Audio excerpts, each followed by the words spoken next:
শওকত মোল্লার জামানা জব্দ হয়ে গেছে। শওকত দা আপনাকে বলছি 2026-এ তড়বি তাবড়া গোটান আর চলে যান এখানে। আপনি শওকত মোল্লা একটা সিনিয়র লিডার ভাবতাম, এখন ভাবছি একদম আদেও না সিনিয়র লিডার। আটকে রাখতে পারবে না।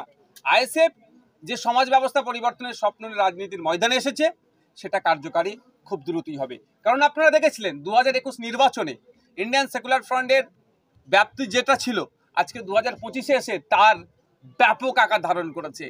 উত্তর থেকে দক্ষিণ, পাহাড় থেকে সাগর, জঙ্গলমহল থেকে আপনার সাগর পর্যন্ত যেখানেই তাকাবেন আইএসএফকে আপনারা নজরে দেখতে পাচ্ছেন। এটাই শাসকের চক্ষুস্বর হয়েছে। ভাইজান, শাসকের এলাকায় শওকত মোল্লা একটা প্রতিবাদ সভা করেছিলেন, সেই সভা থেকে নাকি এই এলাকার একাধিক আইএসএফ কর্মীরা শওকত মোল্লার হাত ধরে তৃণমূলে যোগ দিয়েছে, কি বলবেন? শওকত মোল্লা একটা সিনিয়র লিডার ভাবতাম, এখন ভাবছি একদম আদেও না সিনিয়র লিডার। এতদিন শওকত মোল্লার খারাপ হয়ে গেছে, এই বাংলাদেশ থেকে লোক এসে এখানে জয়েন করাচ্ছে, সে এখানকার কি ভোটার? শওকত মোল্লার জামানা জব্দ হয়ে গেছে। শওকত দা আপনাকে বলছি 2026-এ তড়বি তাবড়া গোটান আর চলে যান এখানে।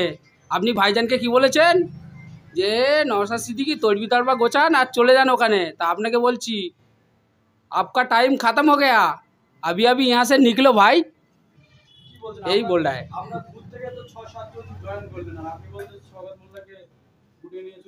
যাকে তাকে দাঁড় করালেই কি সে আইএসএফের ছেলে?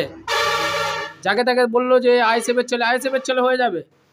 ওকে দেখতে হবে তো ও কোনো পদে আছে কি কিছু আছে। এই বাংলাদেশ থেকে লোক এনে এখানে দাঁড় করালে সে আইএসএফের ছেলে হয়ে যাবে? একটা বহিরাগত করে আমরা জানি সে এখানকার ভোটার না, এখানকার নাগরিক না, তার প্রুফ আছে আমাদের কাছে, আমরা দেখাতেও পারি এখনো। আমার নাম সাদা বিশ্বাস, 106 নম্বর বুথের বুথ সভাপতি। আপনি তো 6-7 জন বলছে, আমি তো আরও অনেকেই শুনেছি। মানে সংখ্যাটা বেশি ছিল, 60 জনের অধিক। তো ওই বিষয় নিয়ে বেশি কিছু বলার নেই, আমার দ্বারা যতটা বলার মতো আমি সেটাই বলবো।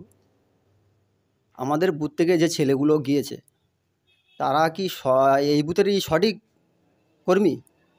এটা তো আমার সঠিক জানা নেই। যদি যারা যোগ দিয়েছেন বা যারা গিয়েছে তারা কার দ্বারা, মানে কাদের দ্বারা এইগুলো করতে চাইছে সেটাও জানা দরকার। আরেকটা কথা, কিছু কথা আছে মুখে না বলে ইশারায় বোঝাতে হয়, কিছু কথা আছে বলার থাকে না, বুঝে নিতে হয়। আরেকটা কথা বলবো, খেতে না পারো সৃষ্টিকর্তাকে দোষী করো না। তাই বলে অন্যকে দোষ দিও না। তোমার না ভালো লাগে তুমি দলটা করো না, বা তোমার যেটা ভালো লাগে তুমি সেটা করো, অন্যকে বদনাম করার চেষ্টা করো না। আমরা যে আইএসএফটা করি, এই আইএসএফকে বদনাম করার জন্য চক্রান্ত চালাচ্ছে শাসক দল বা বিরোধী দল। আমি তো বলবো এদেরকে যোগ্য জবাব দেওয়ার একটা জায়গা আমাদের এসে গেছে। 26-এ ইলেকশান, আমরা যোগ্য জবাব দেব। আমরা আইএসএফকে বদনাম হতে দেব না। আর ভাইজানের যে আমরা কর্মী, আমরা কখনো পিছপা হব না।